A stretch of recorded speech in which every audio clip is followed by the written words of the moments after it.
So I use a few different coaches in chess, and they all give you different things that I think have parallels to jiu-jitsu, which I find fascinating.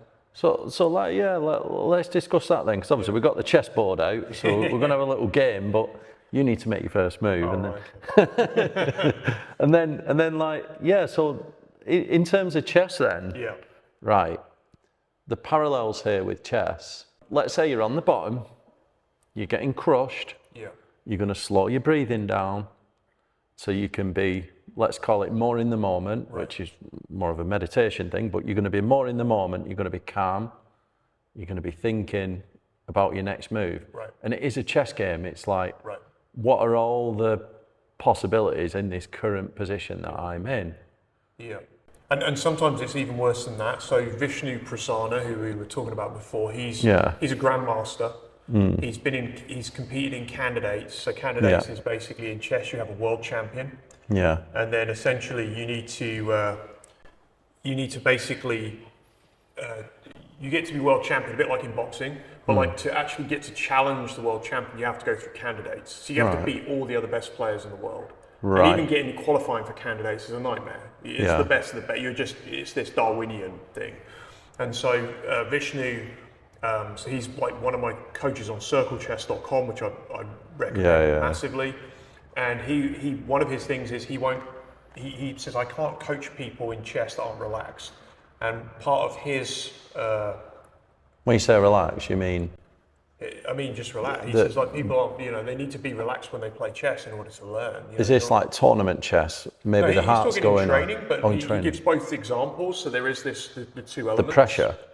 Yeah, well, it's psychological pressure. Your heart rate goes. People lose at the board just because of psychology. They just panic. They have a panic attack. And so he has one of the sessions each week that you attend is a chess psychology session. And it's almost all breath work. It's a huge amount of breath work. There's lots of things like, oh, this went wrong, that went wrong, people asking questions. But it pretty much always comes back to breath work. And just like slowing down and just taking a moment. It can be walking away from the board. You'll often see chess grandmasters walk away from the board. You're like, what's he doing? He's walking away from the board. At that level, they can see the board in their, they can literally see the board in their head. And so they walk away, they see the ball on the wall, they see it and they walk away. But like they can go away and refresh themselves, take a few breaths, forget about it all, put the board up on their visual, on the wall, visualize the board, this is where we are. And he also tells the story about he blundered his knight in candidates. Like basically he's given his knight away, not even realise he's blundered it, and he's basically given his knight away. And he's like, what do? You're in that moment, you've fought all this way to get to candidates, to basically, you've just thrown the game away in your head. You've thrown it away on a knight. You've given the knight away. That's it, the whole thing, because you just played the wrong move. Anyway. Okay, so in chess then, when you, let's say you have that fatal error in chess.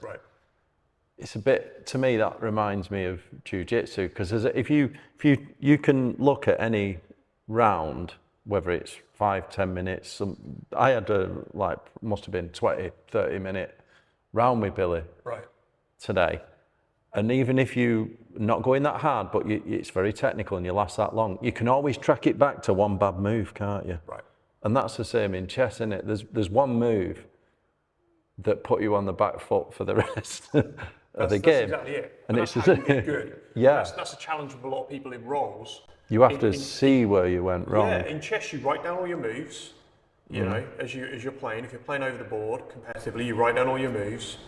If you're playing online, the technology now records it for you. So But that's how you're going to get good, is going and looking at... the technology will do the analysis, won't it? It'll say... Yeah, there's drawbacks to that though. So like a lot of the GMs on Circle Chess will say to you, actually go and watch the game back without the engine first.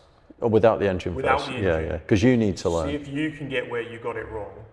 And then when you've exhausted your analysis of it, then go and look at the engine. Because the challenge a lot of the time is the engine will tell you the perfect move through calculation. You don't want to know that. You need to work that out through your own logic. I mean, really, for most of us, we just don't want to blunder. Like that's the biggest issue, is we blunder. And so going back to the story, he thought he blundered. So he thought it was over. And then he said, then I thought, what am I going to do? I'm here at Candidates. Is there a way I can salvage this? So he said, I took a few deep breaths, got to get myself back together. And then I looked at the board and I said, right, now I think I've blundered the night and he's going to take the night. But what now? What's he going to do after? And he said, and I looked at his position and I thought, actually, I've given my night away, but his position's terrible. Right, okay. Right? Yeah. And so I'm looking at it from his perspective. Yeah.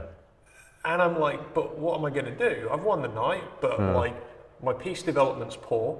Yeah. I'm not where I need to be. And what am I going to do? And he said, all of a sudden, I realized that actually, and I think, I forget if the guy didn't even take the night because he was worried about the position he was going to be in. Yeah. But the reality of it was, he didn't lose the game.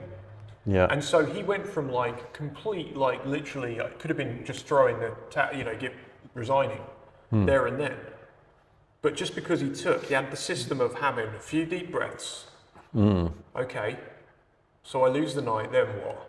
And it's like, actually, his position's horrible. Yeah. So have I really blundered the night? Yeah. And obviously the other guy's thinking, there's this whole thing there, which happened with Kasparov when he first played Mikhail Tal. Mikhail Tal kept giving him pieces, like literally, like take this, take that, and Kasparov wouldn't take them because he was so intimidating. Ah, right, okay. Right? So a lot of the time when we're being in these competitive situations, if we don't really show our hand too much, and we stay calm, and we look relaxed, and we look confident, and also like we reverse the position and we say, actually, what's he going to do? So I think I've blundered.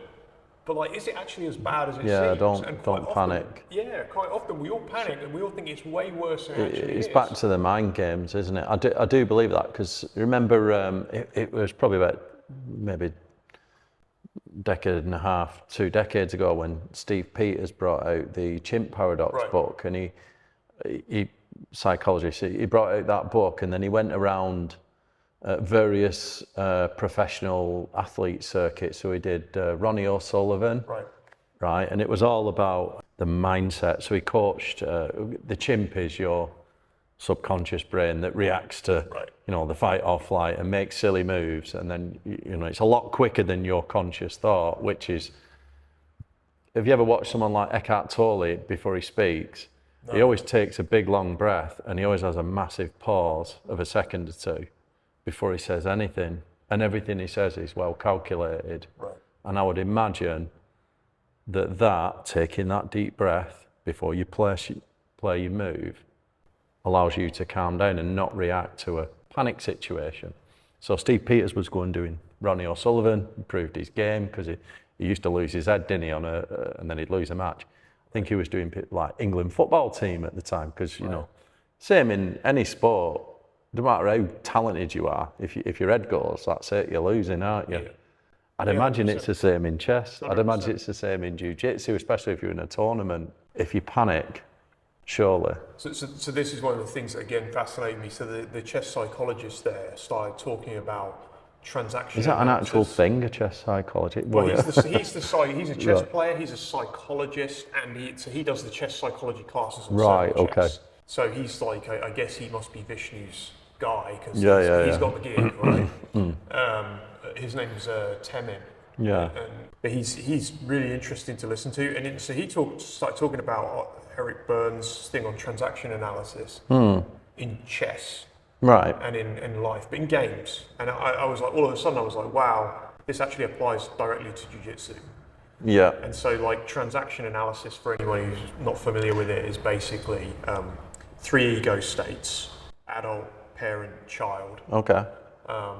The child is kind of like more like a lot of the time the chimp reaction. Is this like the wounded child thing? Yeah, it's kind of like when we say people are being childish, it really is like that type of there's specific definitions within transaction analysis, but I always think of it just in simple terms. I've heard of a theory. There's a theory I've read about in a psychology book called Big U, Little U psychology, which is where it's almost like a self-parenting thing. Right.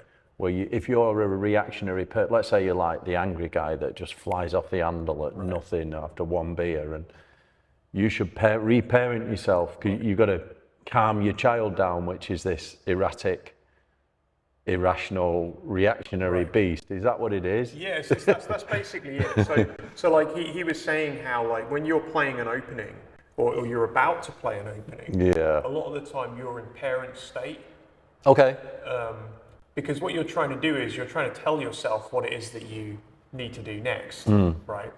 Then when you get into trouble during a game, that's going to be like the first reaction, as Vishnu said, was the child state. Yeah. It's kind of like, oh my God, I've done this. It's a terrible thing. I'm disappointed in myself. I'm angry with myself. What was I? Then you get parent again can come back in, and parent can become critical. So like a critical parent. What were you? What was I thinking? Blah blah blah. It's almost like your mum or dad when they're telling you off, right? And then really, what you've got to try and do is try to remain in that adult state as long as possible. So you're Vishnu's coach there or whatever, and obviously he doesn't have it. He can't speak to the coach during the match. But like you can take the coach with you, type thing. You need to be the adult. How would a friend talk to you there? They'd say, well, hey, is it really bad? Yeah, it's terrible. Right, you gotta let that. Yeah, it's terrible, blah, blah, blah. Well, is it really? Have you really let's take a few breaths, right? And so that's what you're trying to do. You're trying to self-manage. You're thinking about self-managing that internal voice during the game. Yeah. You pass my guard, you get me cross-side bottom, everyone's watching, right? It's like it's one thing if like we're just playing around, but if there's a competitive element to it, it's people watching. The wife just walks in, whatever. Oh, what are you doing on the bottom, Glyn? Come on, Andy, get him. Right? All of a sudden, even in that, it's like there's that thing of the child can kick in and like really like I've got to get out of here. Blah blah blah. Up the ante, and then it can get very negative quickly if I don't get out. So then you get this parental voice starts. And so you just, to me, the parallels, the more you dig into chess and jiu-jitsu, I think it's a bit of a cliche sometimes because I think the people that say it aren't very good at chess or jiu-jitsu. I don't mean to be like, they're just not, but they're like, oh yeah, it's really similar. And it's like, people will say, yeah, in what way? And I think if you don't really study either of them that seriously, then you probably shouldn't be saying it just because like, it kind of is, it is, but it kind of isn't on your understanding level. We're back to like, it's like, well, how is it similar? Like, people say to me, oh, there's no timing in chess. But there isn't a competition though. It depends on what competition you play. I think there is even, on the board just playing, right? There's timing in that there's tempo. So a very common thing in Queen's Gambit is making someone move their bishop twice in the opening by taking a pawn. Right? So as black, you can kind of catch up a little so you're trying to dictate a tempo. Well, it's like an etiquette thing, I guess, a tempo. Because the other thing that happens, if you take too long to place a move, I think another voice comes in, like, why are you not playing? Are you not good enough? Yeah. That kind of, what are you doing? Come on, you should be at work like today. A different element of, I think what you're talking about is a different element of timing. And tempo is one element of it. So you actually start, so tempo is about basically, in chess, tempo but it's like procrastination. The longer it takes, it feels like you're running out of options even more. I mean, how long do you need? That's different from tempo. It is different from tempo. Because what tempo's doing is making me play a move twice. And so what you're effectively doing as black in this position is you're catching up. You're getting your move back. Because in terms of development, we're trying to get all our minor pieces out on the board. But if you get a tempo against me, all of a sudden, you're actually moving your minor pieces out and moving, effectively ahead. You've got back the initiative.